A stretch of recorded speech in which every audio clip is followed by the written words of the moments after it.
Welcome to Grub and Grace. I am Mark Flower, and I am joined today with my guest Omni as we dig deep into the topics of finding discernment in a chaotic world, comedians as the new evangelicals, and family lineage. The audio in this recording got a bit wonky, and completely my fault, as I accidentally clicked on the enhance audio button right after we began recording. I tried to clean it up the best I could, but the audio is still a bit echoey and muffled. So I hope you're able to stick with us on this one because it's a good one. So pop up a chair, stay a while, and let's get into the discussion with Omni.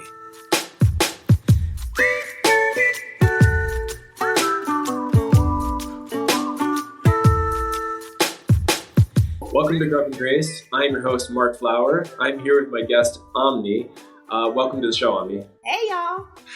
Why don't you tell my audience just a little bit about yourself? So, I am Omni. I am a multifaceted artist, as you can see in my background.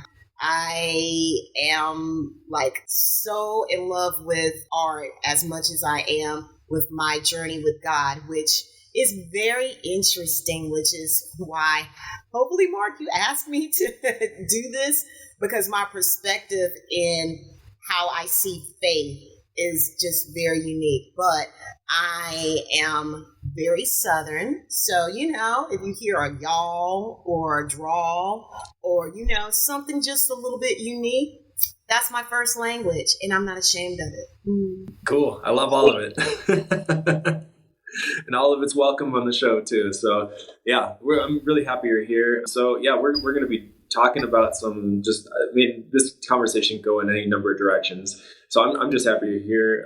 Some of the stuff that we talked about was like finding discernment and humor and just kind of finding the silver lining in the chaos of life. So I thought this was just such an interesting conversation when you brought up some of these different topics, and I just thought this would be such a fun one. Well, I'm glad that you listen and sometimes the responses that I get from just my personal point of view, it's so interesting to hear what people process and what I regularly ruminate and process myself, especially in this time period of chaos. Mm-hmm.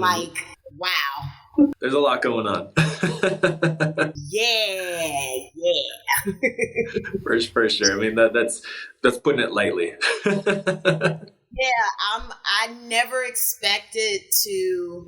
Well, no, let me tell the truth, because I am on a biblical podcast. It was not my intention to still be on earth during what is looking like the end times or perilous times. Let me say that, because the end times is very specific and we're very much going down that path. But the more that I listen to people of faith that inspires me and keeps me together, you are here for a purpose. And so I don't know what my purpose is, but I'm here, and in God's view, that is very important. So that keeps me tethered, but I feel a certain kind of way. That's a really good way of looking at it. That you have this purpose. It kind of tethers you back to the ground, so that you don't get lost in the chaos. You feel like you have some sort of direction, even if you don't know what that direction is. You know that there's something out there, that some reason for you to be on this earth or something like that. So I think that's really good. Yeah, to tell you the truth, I'm just going to say it for what it is. Where we are now is not that much different from biblically the time period that they were in. If you think about persecution, being segregated from popular mass, right? And so the only thing, so I'm a believer, don't get it twisted, but I got beef with the saints. I really do, because of how things are expressed and taught to us. It's interesting that in the statement that I just said, but if you should believe the speakers and what you read from the Bible, but they make this stuff sound like, this is a vacation and your spiritual walk is going to be so many ways. it really isn't. And to even talk from a racial standpoint, being African American, being melanated, being of the African diaspora, there is a certain way that is taught to us in our belief. Whole lot of suffering, a whole lot of trauma, a whole lot of da-da-da-da-da. And then I look at the Caucasians. Y'all will make it to where, like, it's like snowing and it's like joyful. Don't get me wrong. I have heard the doom, gloom, fire, and brimstone, but there's a little bit more joy. Mm-hmm. And I'm just like, so yeah. Yeah, no, that's actually one of the problems I have with the modern day church, especially like the mega churches. You hear this a lot more in there. It's a lot more of that feel good, kind of more therapeutic messaging, and you don't really get into the nitty gritty of the Bible. You don't hear much of that fire and brimstone, which you don't have to from the church. But when all it is just, this is how to live a good life. This is how to feel good with Jesus in your life. When you have Jesus, you're going to be good. And it's like, no, I want more. I want to dig more. And that's actually one of the reasons why I started this podcast, because I want to dig more. I want to talk to people that have more insight.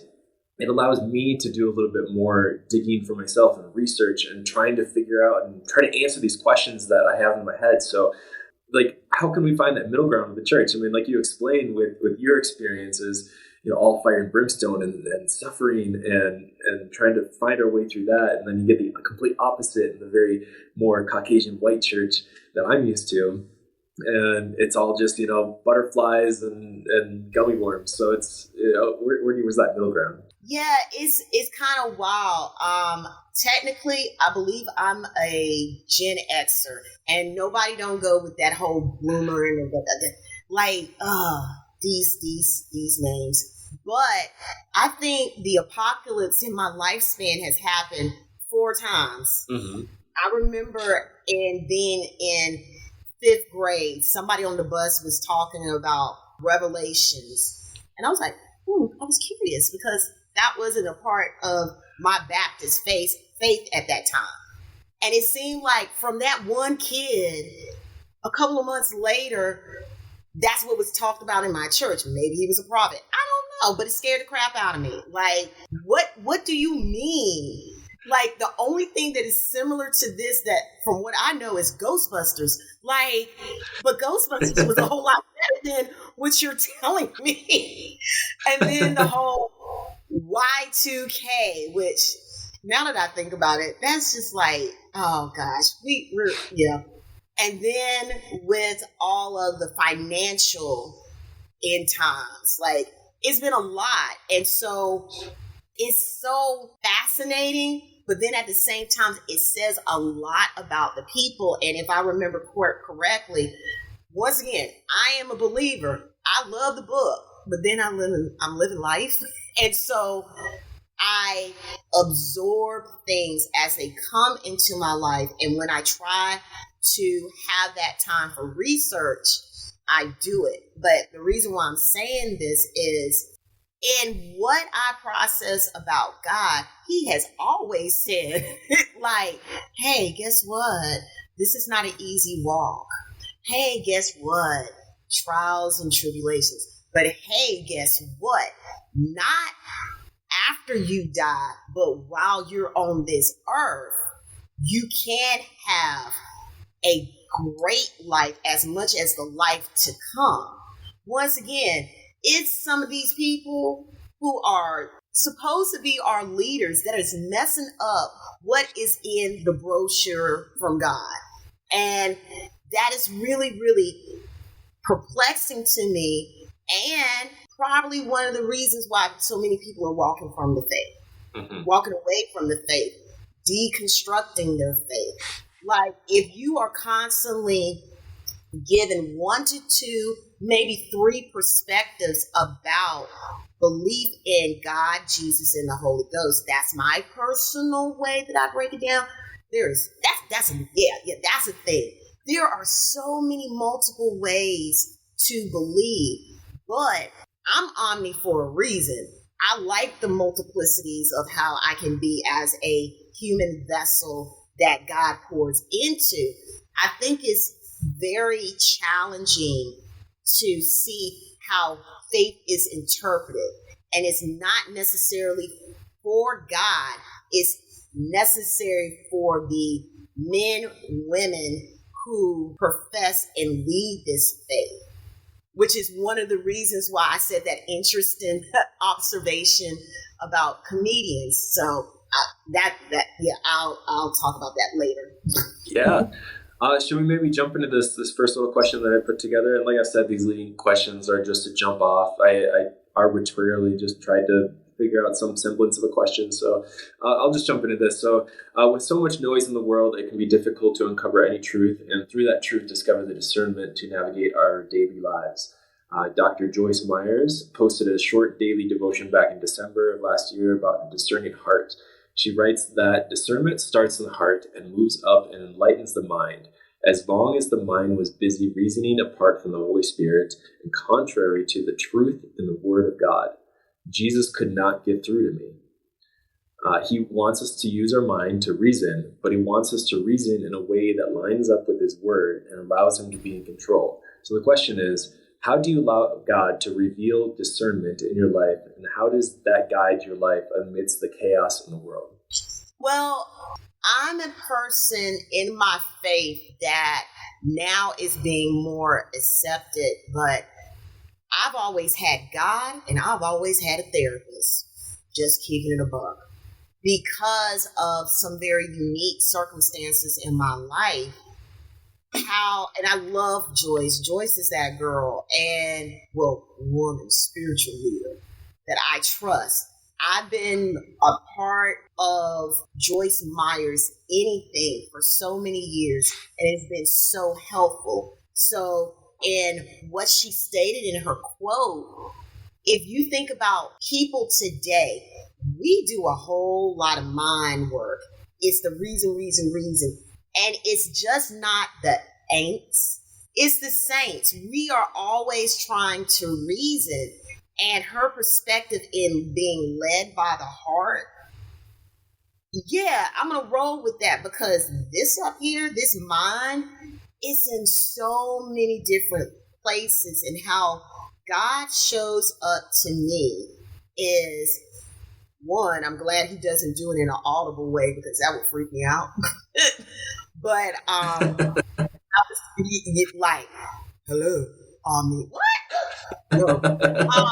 It's God discerned through my godmother that told me a particular gift that I had. And at that time, I was young, and so it didn't process in what it was being said through my heart. I processed what she told me through my mind, and what that particular gift was, and what I have seen in both the saint world and the secular world is very spooky. Ooh. So, in being told that you have the gift of discernment, I'm like, oh, no. That is a very specific and very much a gift that you have to take seriously, because of how then that gift is given to other people in what you say, right? Mm-hmm. And so I shrugged it off. I was like, nope, I'm good. Mm-hmm. But since from being a child, I have always had moments where I just get a thought and I'm like, that's interesting. Or I'll get a sense about something where I'm like, oh, that's different. Okay. And then literally weeks to months, boom. It has always been where it's very specific in what is given to me, but I don't understand it. And so as I have grown with my gift, and then also going to church and a therapist, I see it where now I process this particular gift in positivity and the senses of, I have my fabulous notes. I positively detach because there have been moments and times where I will sense something off of a situation or a person where I'm like, and I literally do this a lot because I'm like, what is that about? And then as things go forward, I'm like, oh. And it's usually something that, I don't want to make it spooky, but the best way that I can say it's an unpopular thought. And I try to logically be like, no, that's not so. And from what I know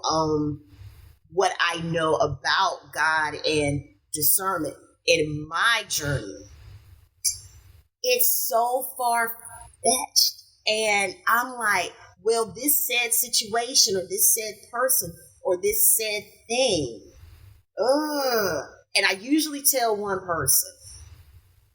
And so as time goes by, and then that revelation from my original discernment comes to pass, usually that one or two people that I tell, they're like, well, yeah, you did say it.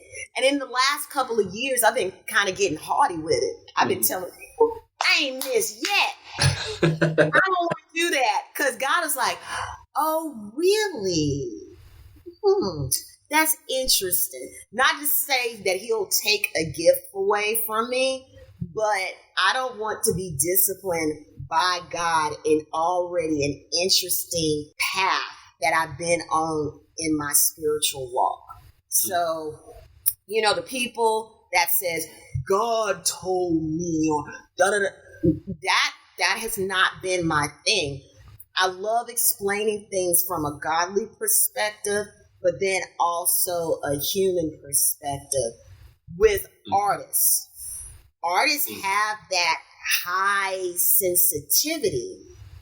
And you know what's ironic though? Artists ain't really all that much seriously taken by the church. Only till now and in the Renaissance when everybody wanted a mural, everybody wanted a beautiful portrait. But even in today's time, artists are those people because we visually bring the vision to the people. But the saints don't seriously take us. And on our perspectives by things, that's why I think God is hilarious and petty. I really think God is petty because there are so many things in the walk. But then when I study my Bible, I always process is like, wow, that's different. And then I process it even further. It's hilarious. It really is hilarious. David, the man after God's heart, David was out here in these streets. David did a whole lot of things that quote unquote spiritual people of God are not supposed to do. I sum it up as David is the most modern day man from biblical times because a lot of what David did, I know so many people who are in these conflicts and they feel bad about themselves. But I'm like, look at the source, look at the book. You should have an assurance about yourself where, okay, this definitely ain't biblically cool, but it's no different from this great in the Bible. And to really go there, I know it's popular belief in it being spoken now. God uses flawed people. I find it hilarious. I don't want to be disrespectful, but it's just not flawed. These people were in the streets. They belong to the streets. They wrote out the blueprint and the roadmap to the streets. Just recently, and I think I told you, but kind of like a comedian, I developed it a little bit more. Talking about Rahab. The great Rahab. Oh, of course. If it wasn't for Rahab, we wouldn't have David. And then we wouldn't have Jesus, right? But Rahab, a very spicy, soliciting life. She was a prostitute, just point blank, period. And if you really think about it, technically, Jesus, I won't say that word because that's too much, but Jesus' great grandma was an absolute prostitute, which could explain some of the sexual, spiritual trouble that David had if you pull back enough. But then when you look at Jesus, who was purer than pure, but at the same time, he hung out with people in the streets. It's literally in his bloodline, which is why he died for us, which is why you could come to him with anything because he knows. And don't make it so holy. Like, make it relative. Not to say that everybody's great grandma has been a but we have had people bloodline wise that did things in their life that was far from the faith, but that was a part of their biblical or holy destiny. So God is funny to me. Like, God is really funny in how you can process. And if you don't listen to, well, this is how I'm supposed to think. Yes, your biblical leader leads you on a path, but at the same time, God made you in a vessel that nobody else has. Meaning, when you say, I have a relationship with God, that's you and him. But when you look at modernized church, well, it's not even modern. It's been like this for a long way. It has to be this, that, and the third. Not necessarily so. And I'm glad to see amongst all the different faiths, the more importance focused on your spiritual, personal relationship. Because I think, especially now, that's going to be very important. Still do all the right things, but remember how God made you. And only you can do what God has destined you to do. There will be people to affirm and confirm. And then if you are to be a leader, they're going to tell you that yes, even when you think it's a no, because you will know in your discernment, okay, said person said said thing. Not necessarily so, but another person said it and I felt peace. Boom. This is how I should do what was discerned to me. I love that.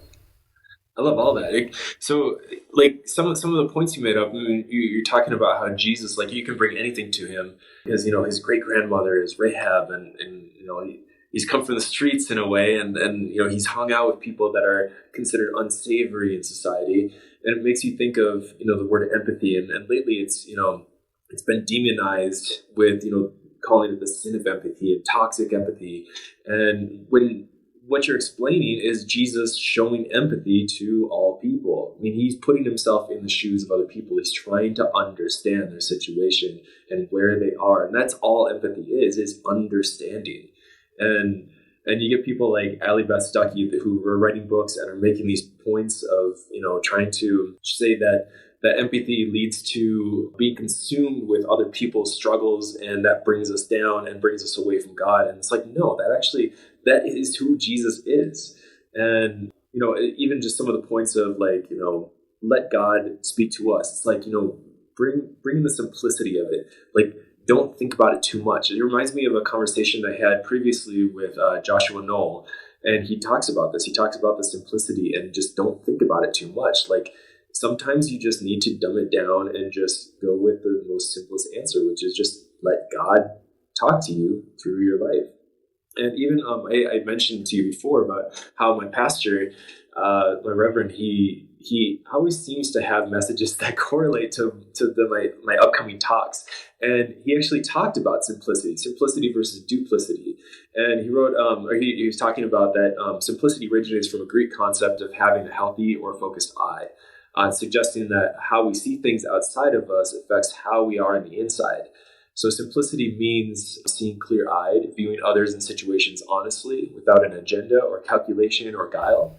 Jesus used this in Greek. It's called haplous or haplous, and was used in the way our eyes are like a lamp unto our body. So if you look at, I think it's Luke 11:34. So when your eye is simple, haplous, then your whole body is full of light. But when it is diseased, then your body is full of darkness. And then he goes on to say the opposite of simplicity is duplicity. And the duplicitous person is not honest in appearance or presentation. It is someone who belies their true intention by using deceptive words or actions. So basically, his whole message was around the Mary washing Jesus' feet with the alabaster jar of the oil and the chard or the lard. I forget what it was exactly what's in the jar, but Judas calls her out and is like, "We could have made a bunch of money with this." And he was basically saying, "No, Mary was the simplicity character in this, and Judas was the duplicitous character in this."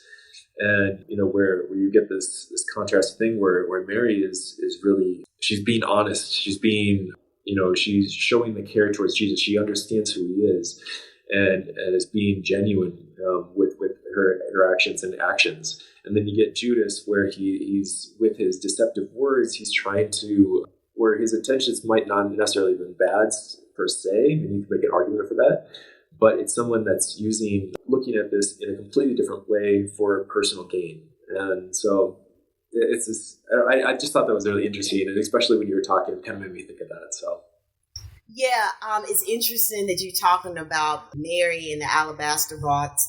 I literally listened to a sermon where, I don't want to get the wrong pastor, confused with what I'm about to say, but they said there are so many red flags within that one moment. It is believed that Mary is a certain thing, but pull back. Look at Mary in her actions, showing her faith and showing her riches, because that's what she did. She literally gave up a year plus of her wages, right? But the red flag on the play is Judas literally being Judas. He's like, hold up.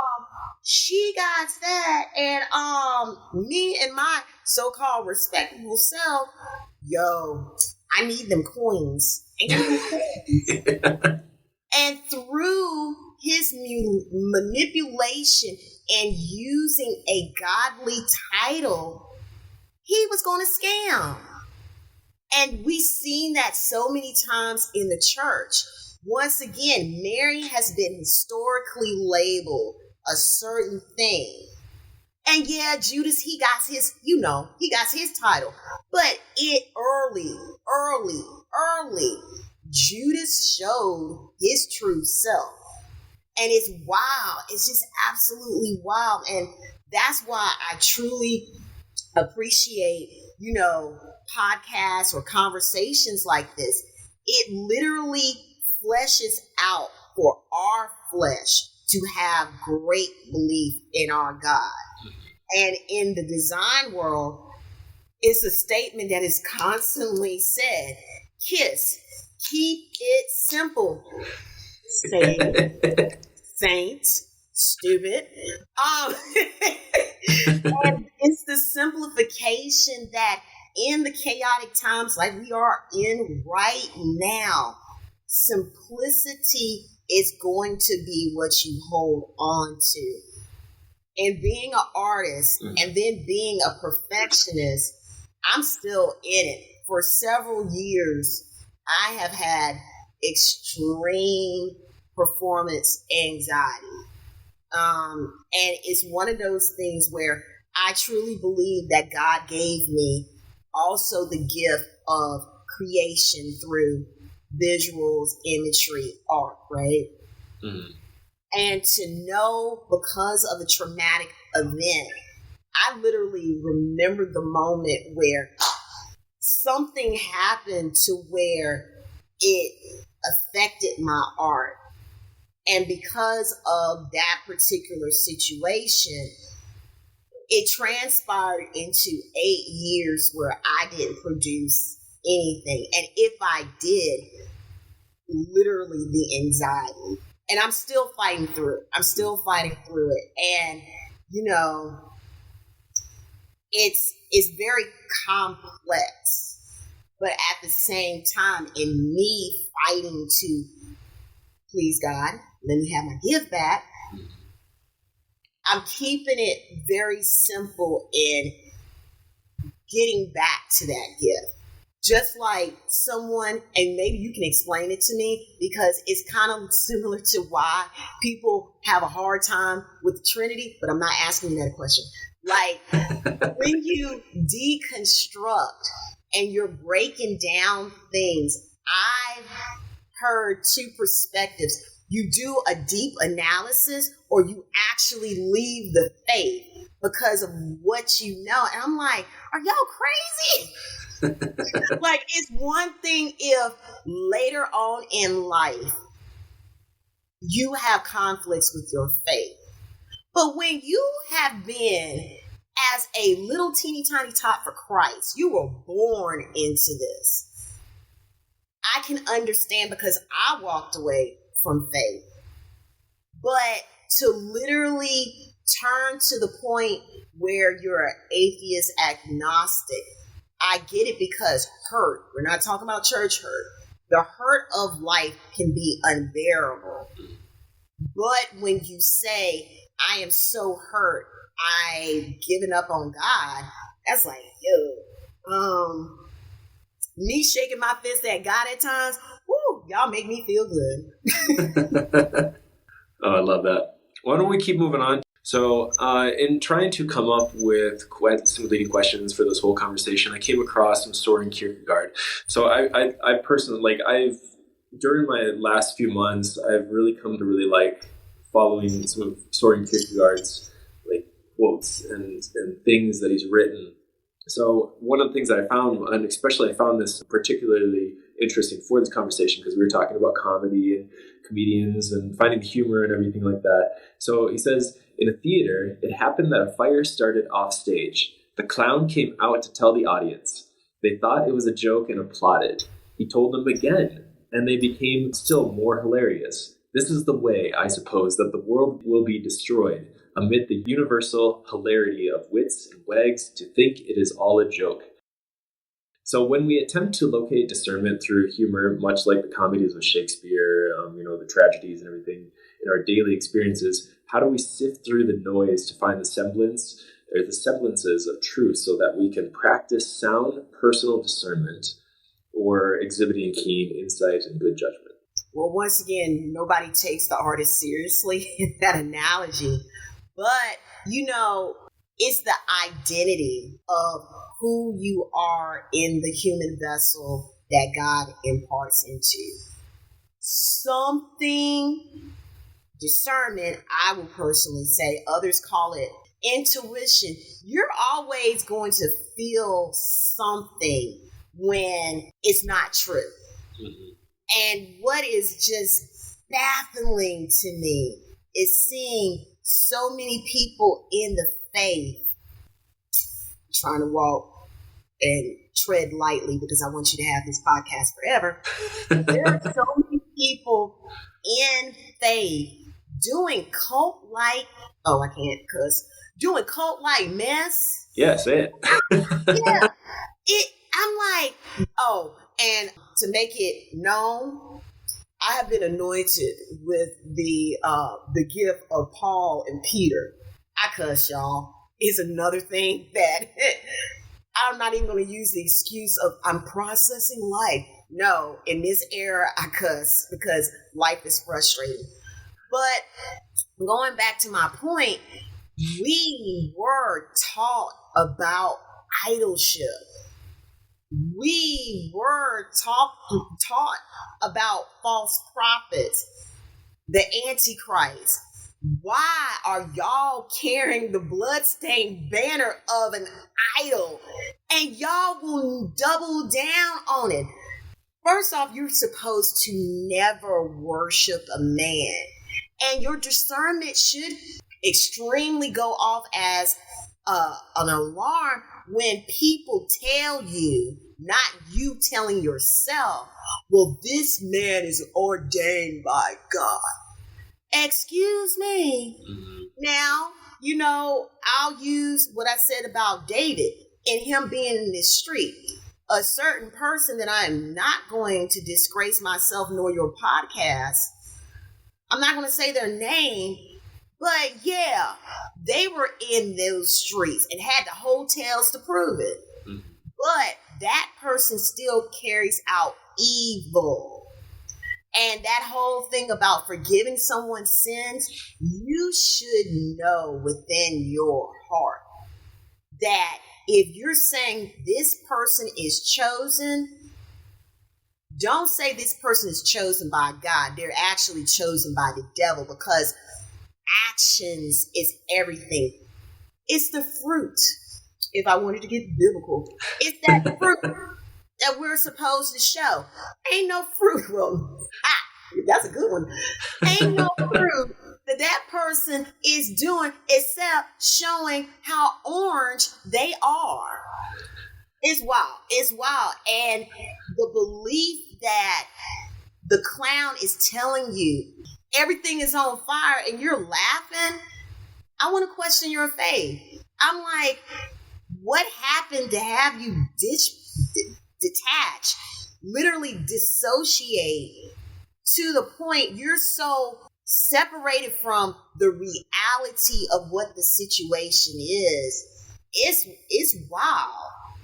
But once again, God being funny, there are more comedians doing the hard work of evangelism, in my personal view, than any time ever. And to give you an illustration, when you look at, I was about to say Bill Maher, never. Bill Burr, Stephen Corbett, all the late night shows, they are by their profession comedians, but they're literally giving us the most hilarious parables ever outside of God, outside of Jesus.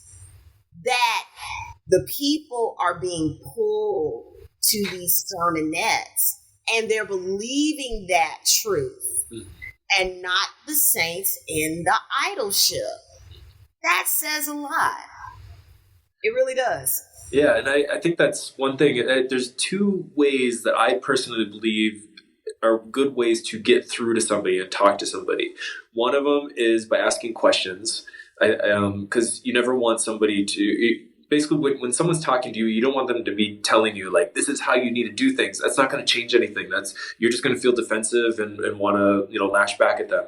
You ask questions. That opens up them to talk and allows them to think for themselves critically, so they can process and think like, okay, maybe I need to rethink this a little bit.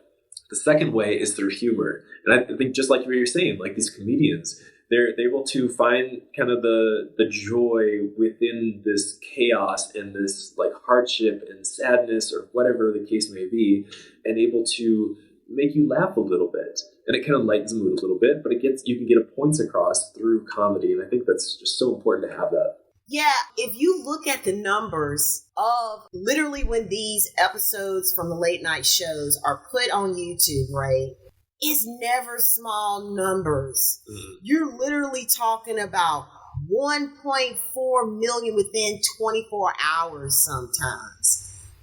Yo, if we could call Steve and Bill saints, they're actually doing the Lord's work and the people are coming.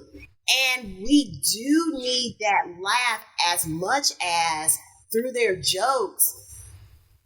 Wow, I got another perspective about something that's helping me comprehend what is going on. And like when I came to that epiphany that comedians are like the modern day evangelists, I'm like, this is wild. But if you look at the Bible, I mean, maybe John the Baptist, he was cracking jokes at the baptisms. Who knows? Like, you're just, okay, the cult of personality is one thing, but literally when God imparts humor into you, that is just like, it's almost like second sight, in my personal opinion, because you know the situation and you know the outcome. And you know, just like you were saying, you know, through questions and, you know, using empathy. But a lot of the stuff that we're in right now is not funny. It's horrifying to tell you the truth. But to be able to turn that into a humorous teaching method, genius, absolute genius. Genius. I've seen some pastors use comedy. I feel like that's kind of a modern day thing now, especially my experience with the white church. I don't know about like your experience with like whatever churches you've been a part of, but I feel like that is a common thing where they need to throw this, you know, little joke in there, here and there. My pastor does it. He's good at it.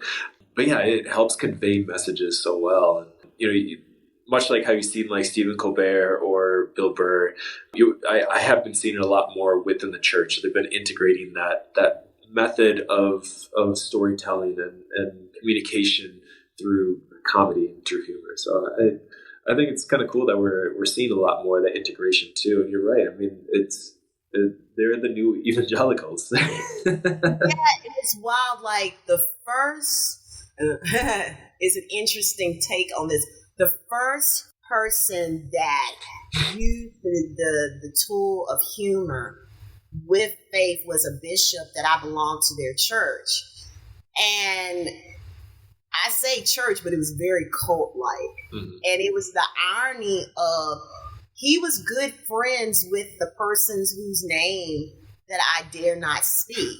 Yeah. He's actually one of the pastors that in the first term, that infamous photo of that person with a group of black pastors, he's right there. And I'm kind of glad now that I do have that connection because I've been new about that orange person for a while and how he grifted my particular church. We actually had such and such university enrolled or whatever you want to call it at my church. And it's just like so wild that I experienced all of this in 2005. So when 2016 came around, I was like, not him. Are y'all serious? Once again, it was like the discernment of being told about something, or I literally experienced it way before everyone else. And I still respect that bishop. Do I belong to that church? No, I do not. But through humor, I learned so much about God. So I'm thankful for that experience. But it's just wild. It's just wild how humor is being utilized at such a serious time right now.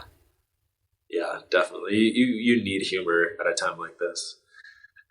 So I'm wondering if we want to move on to this last part. I don't know. Do you want to talk about family lineage and some of the people that have been in your history, like cousins and whatnot?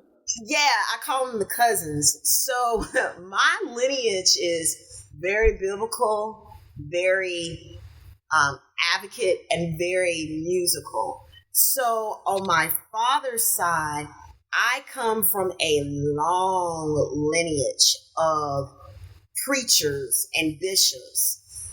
And because of where my immediate family is, I was not in close relation, except for the one cousin that I will tell you about this lineage. Knowing that only in my church, my home Baptist church, there's an image of my relative, and he's just chilling, thick mustache, kind of looking like Steve Harvey, by the way. And as a child, you share my last name, but it didn't connect. But the older that I got, and particularly in the area that my bishop relative is, literally they are so well known. And if you go to that area and you say my last name, oh, are you kin to such and such? Like, yeah. My father, that was his uncle. Oh, you know how people are. Yeah. Oh. And so out of that lineage of the bishop, I am cousins with William Barter, who is doing the thing for America, for the poor, just for everything that Americans should stand up for. Yeah, he's really standing up for some good stuff. Oh my gosh, is he ever? And it kind of, well, no, it does make me feel good that when in my own way I evangelize, whether it's through the arts or jokes or my perspective, my bloodline is showing up. Mm-hmm. It's kind of wild. On my mother's side, I am a distant cousin to Clyde McFadden. Mm-hmm. And if you're not familiar with him, he is one of the first Black foundational people that helped create rock and roll. Mm-hmm. And he did it so much that in the Rock and Roll Hall of Fame, he was inducted twice. Yep. And on the second one, he literally started what they call a club, where only the people who have been inducted multiple times, Clyde McFadden's name is connected to that. Mm-hmm. Also, Clyde McFadden comes from a long lineage of pastors. So, really? Yeah. His father was a preacher. He, to a certain degree, preached and sung as he was a younger person. How I wish I can sing, I can harmonize, but I can, once again, speak the great things of God. And it's just like, that's that identity that I need. That's that identity that confirms me that I used to like really, really beat myself up because I am so different. Not in a pick-me sense, but like pretty much, phenotypically, I'm a Black woman in the South, in America. Then I dare to do art. And I did art when the first versions of Photoshop, the first digital camera, the first MacBook purchase.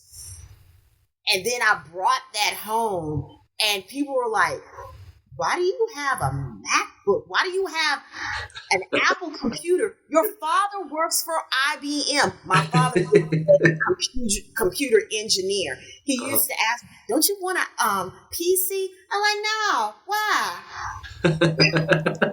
But being so different and so, as you saw me, fourth white and being defiant for good reasons on both of my bloodline sides of why I'm here today is in my blood. Mm-hmm. Similar to the illustration that I was telling you about Jesus' lineage. It makes you feel really great.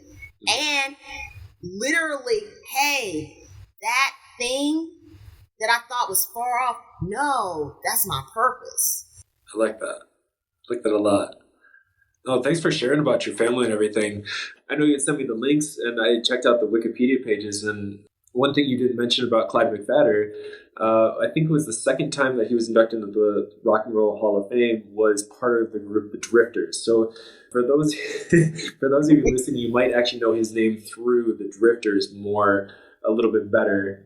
I think I brought it up to somebody recently, one of my friends talking about this upcoming talk here. And I was like, oh, The Drifter. And he's like, who? He's a white guy. And I'm like, yeah, I guess maybe you just don't. That's part of, the differences between cultures and everything like that. But I grew up listening to the Drifters. I mean, he was in he had a song in Home Alone. Was it one? Yeah. So a lot of people would recognize that song through that. But he's had a lot of singles where it's just like great music. Like his voice is fantastic.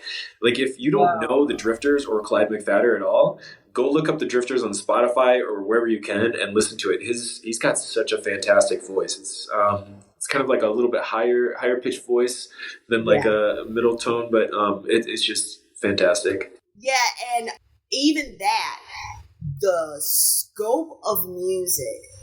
Oh my gosh, I love every form of music that is great. Mm-hmm. And once again, that's a way that you can evangelize. And he was so different in being it was more acceptable then, but when you were singing a higher pitch as a man, but then knowing how he used that gift and like whether it was godly or, he went into the secular word with song, it's just like, wow. And it's not out of this is my cousin, this is my bloodline, but once again, taking a gift where at pivotal times that help people carry on. Mm-hmm. Once again, I would like to see the church simplify things. Like when you can encourage a person through chaotic or troubling times, like, yeah, you're right up there with the Pope because you're a person that is right there next to me. I don't have to look far up or off. Like encouraging your fellow neighbor. That is like as great as someone who does something phenomenal in, all things God. Just my personal take, but yeah. Mm-hmm. So I had shared with you that I have some family lineage that I uncovered recently, and it just blew my mind. I'd known about this blood relative of mine, and that he was a good person, and he helped out. He was an abolitionist. He helped out with the Underground Railroad, but that was as far as I knew. But then I started to do some deep dives, looking at specific keywords, looking at his name, trying to find out more about him. There's a lot of people with the same name in history. So it was a little bit difficult trying to narrow it down and trying to find specifically information about this particular person, my blood relative. And I found something literally like days before we jumped on the call here. I uncovered a phenomenal story. I mean, it's something straight out of Hollywood. Like you could easily make a movie out of this thing. Like do it. So I'll share it with you. I don't know if you looked at the document that I sent you at all. You did?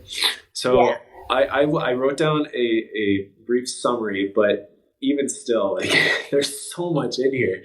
So my blood relative, he helped out the Underground Road. He was actually in a direct inspiration for a character in Uncle Tom's Cabin. Mm-hmm. And I think this particular instance might have possibly been the direct inspiration for his character. Wow. His role in this story that I'm about to tell, it almost kind of reminds me of Bonhoeffer a little bit. I don't know if you know too much about Bonhoeffer, but of course he's most known for making a plot against Hitler. But if you look at all of his writings, like he is a great theologian and has very many great writings, which we should focus on way more than his end of life plot against Hitler. But he actually helped out with, I guess you could say, the Underground Railroad of Nazi Germany, of helping Jewish people and just people in Germany to get out that were in the line of persecution. And his role was kind of like this middleman. And a lot of people don't know this about him. He was more of a middleman where Jewish people or other people that were possibly getting discriminated against might come through his house, then he would pass them on to like another location. And so my blood relative in the story is kind of in that similar vein where he's kind of like this middleman, but he's helping out in this very integral way to help this young woman escape out of slavery. So basically the story starts out, it's in 1843. So this is writings of Levi, I forget his name, Levi something, and it's his stories, his direct stories involved with the Underground Railroad. He is the purported president of the Underground Railroad. So he's got like, some pretty good stories. If you read this entire document, I skimmed through some of them and they're just fantastic, but this one in particular, just because of my blood relative. So 1843, so there was a man named Scanlon, and he was from New Orleans. He owned slaves down there, but it was very common for people to head north for vacation. So he and his family headed north, and they brought along with them a little slave girl named Lavinia. And Lavinia, I don't know how to pronounce the name exactly. But before they left, Lavinia's mother told her, "You better escape. If you come back, I'm going to beat you because you are not coming back here. If you do not take this opportunity to leave in Ohio, because the laws are different. They don't see slaves as property. They don't see people as property in Ohio." So she's like, "This is your loophole to get out. You need to find somebody. You need to go with them and basically hide out for a little while and wait it out. And she's like, I'll give you this pendant so we can find each other in Canada when I escape." And this whole thing. So once they get to Ohio, she's out and about. And she comes across what's in the story: a colored man and a colored woman. That's the way it's portrayed. And so they take her in and kind of hide her. They pass her on to my blood relative, Samuel Reynolds, and she remained there for several days. Well, someone else in the abolitionist, a neighbor of my blood relative, found out that she asked if they could take her into their house. So they brought her in, and essentially after several days, they would let her out at dusk when it got a little darker, not too many people would be able to see. Scanlon found out that she was at this house. So he's like hiding in the bushes and everything. He's like, waiting for her to get kind of near. So she's playing outside at dusk. And they had a big dog named Swamp, of all names, like perfect name for a big, mean dog. And he starts growling. And so the people in the house, they're like, we need to bring her back in. Like, this dog's growling like there's an intruder. So they bring her back in. Well, they find out the next day that it was actually Scanlon. He was about to grab her and take her off. So he comes up to the house the next morning, barges in, just walks in and starts looking around, raving around, like, accusing them of taking, his property, and he's demanding her back, and they're just like, I don't know what you're talking about. She's not here. Well, the two grown men of the house had gone out into town before Scanlon showed up. So on Scanlon's way out, the two men start coming back, and they cross paths, and so they go back and they're like, all right, we need to figure this out. So basically Scanlon sent his brother-in-law as basically a watch while he was going back into town to get a warrant to search the entire house, to make it a legal search to get to, because he knew that she was there. And so when the two grown men came back, they basically accosted the guy, and I got this quote from him. Oh, it's fantastic. "Leave my house immediately, or I will pitch you over that bank." Like, literally, just like, you are not welcome here. I will literally take you down if you do not leave. So he leaves, and throughout the evening, Scanlon starts creating a mob. Like, he starts stirring up people, he starts creating this mob. And so he brings this entire mob of people that are upset that his property had been stolen, and they meet at the front of this house. And so because this family is an abolitionist family, they have this little inner circle of people that they know.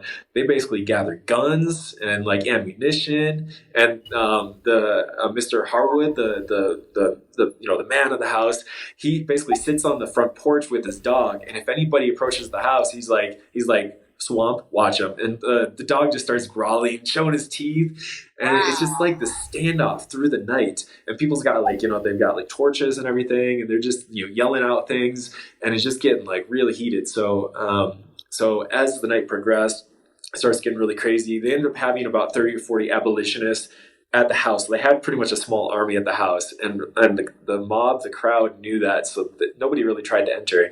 So they kind of convened in the house. They're like, all right, we need to figure this out. We need to get this girl out of here. So they dressed her up in boys' clothing, and they with maybe like 5 or 6 other adults and individuals. They kind of snuck out the back, and they got her out.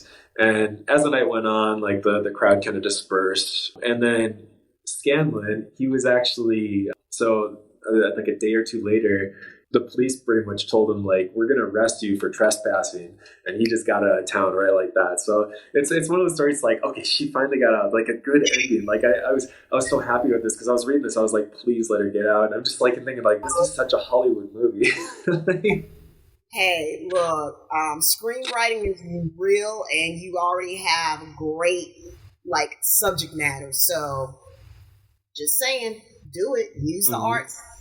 But yeah, that's a really great story to ground you in what you're doing with your talents, your gifts, because it's the identity of, wow, that person almost sacrificed everything for a child that was not their blood relative, a child nowhere near the environment from where they left, and you're willing to do something so like just a great thing. Once again,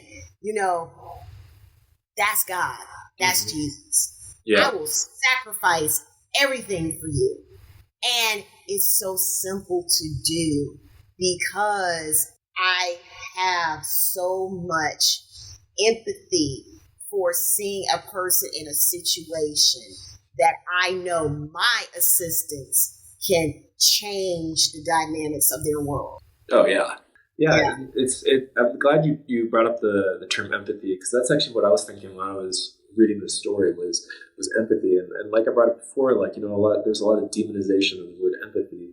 And there's a few people, not a few, there's a lot of people talking about empathy and trying to bring back to what it should be and trying to distance this sin of empathy idea that has been brought out, especially with a certain group, of people, I wouldn't say people, certain institutions that are really pushing this narrative. But like there's this guy on Instagram, the real Joe.Smith, and he talks about, he says, when empathy is seen as a weakness and compassion has been compromised, what you're left with is a version of Christianity that mirrors authoritarianism more than Jesus. You're left with a faith that doesn't care about healing and only conquering. It prioritizes power over people, control over care, and punishment over peace. It is a gospel of empire, not the kingdom of God. If your faithfulness leads you to stripping people of their livelihood and dignity, to cheer for exile, imprisonment, even violence, you are no longer following the way of Jesus. You are defending an idol of power wrapped in a Christian flag. And, like I was saying, yeah, empathy is putting yourself in the shoes of another to understand them and their situation. That's it. I mean, what you do with it is up to you. I think it should go beyond empathy, but that's a start. You put yourself in the shoes. So, and I think that's what my blood relative was doing. That's what like Mr. Harwood in the story was doing. Was they were putting themselves in their shoes and they were sacrificing themselves for something that they wouldn't normally, most people wouldn't normally do, because that puts themselves on the line when they normally wouldn't be on the line. So I think this is just very commendable to see that level of empathy and then to act on it and to try to help people. Yeah, because certain institutions are always telling you how powerful I am, how, we're powerful, once again, people of faith, through our actions, and then doing one of the core aesthetics of who we believe our God to be, putting yourself in someone else's shoes or someone else's situation. I think definitely when we originally talked at that time, I was a lot less angry about a lot of things. But I said in so many words, my empathy could be placed upon that person, because if you look at their particular life, they had a horrible relationship with their father, and that father, in some kind of crazy reciprocal action, was so harsh to his own family. But yet this son wanted to live like their father, but at the same time, you were mistreated. I had empathy for that, because when you are mistreated, when you are neglected, when you are othered, you should have no issue in not feeling heartfelt about certain things. But when you have a low self-esteem, I want power because power is going to make me feel good and I'm going to tell people I'm... No, actually, some of the most outlandish people I have dealt with, especially in 2024, were always trying to show how powerful they were in their actions. And there were time periods where I was like, I feel so sorry for you. And it's not being shady. When you feel that it is your purpose to make someone else feel small, it's not even what's wrong with you. It's what happened to you. What happened to you where you do not see someone else's heart? And because of the leadership that we're in now, and you're making decisions where you're not even thinking about no one else's heart, if the statements that I heard from Friday from the news, oh, this is going to all work out. It's going to be good for the profit of America, right? You say profit. You keep on saying money. There are people's lives out here. You literally are not doing right by the people because, like, right now it's raining. Dude, every time you turn around, there's a natural disaster happening. And you are not, as a so-called leader, you're not showing empathy and making sure that emergency monies and care is given to people who lost everything. And yeah, empathy is a superpower. I can say that as a Marvel fan or a comic book fandom person. But it is a power that comes from God because there are moments where I don't even want to feel a certain kind of way. But I pulled back and I was like, yeah, this is more than the anger. This is more than them being a jerk. Something in my discernment says something is going on with that person and what you're dealing with. Give this to God. I'm not at the place where I pray for these people, but I have enough power, quote unquote, myself. Give this to someone else who can understand and has more empathy than I do in this moment. And once again, KISS. Keep it simple, saint. And that's what we're going to really need in these forthcoming years. We're really going to have to go above and beyond and place ourselves in other people's shoes. You couldn't have ended that much better. I think we're going to end it right there because, I mean, applaud. Like, just, that was the one. Yay! But no, this was a great conversation because I joked about it earlier, but it is serious. Like, I be shaking my fist at God because I'm like, why? And God being God, through his humorous ways with me, he shows me the why. And I'm like, oh, that's why you run this future. But no, I'm praying for my journey as much as anybody's journey faith-wise right now, because it's going to be a lot of moments where we don't understand, but I am so happy that we of faith through a podcast are encouraging people whose journey is a little bit interesting. Slightly filled with cuss words, but we're not going. Yeah, that's my hope is through this. I can inspire people through conversations like this. Yeah.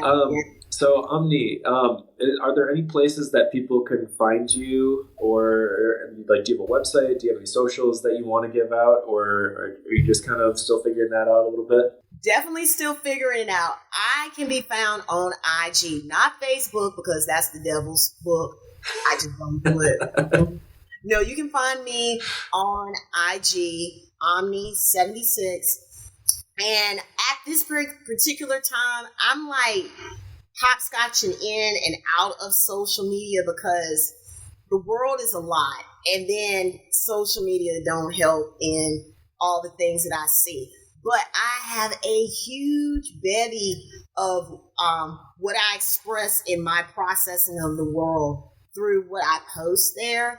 Hopefully you can snap your fingers because I love music and it reflects that.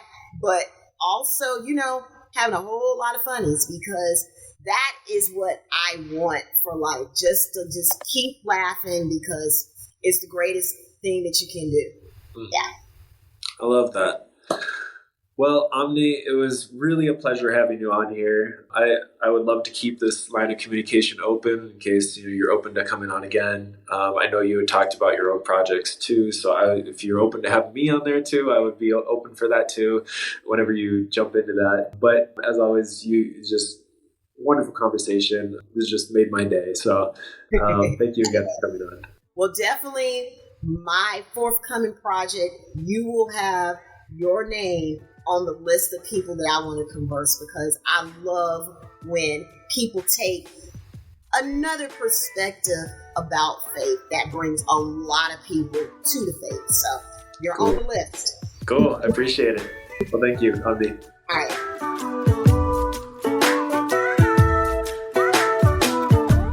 That's it for today's episode of Grub and Grace. I truly hope you enjoyed our discussion. If you like the content that we produce, be sure to give us a 5-star rating and review on Apple Podcasts. It would really help us out a lot. Also, be sure to follow us on Facebook, Instagram, and X. Until next time, stay curious, keep an open mind, and celebrate the traditions that bring us all together.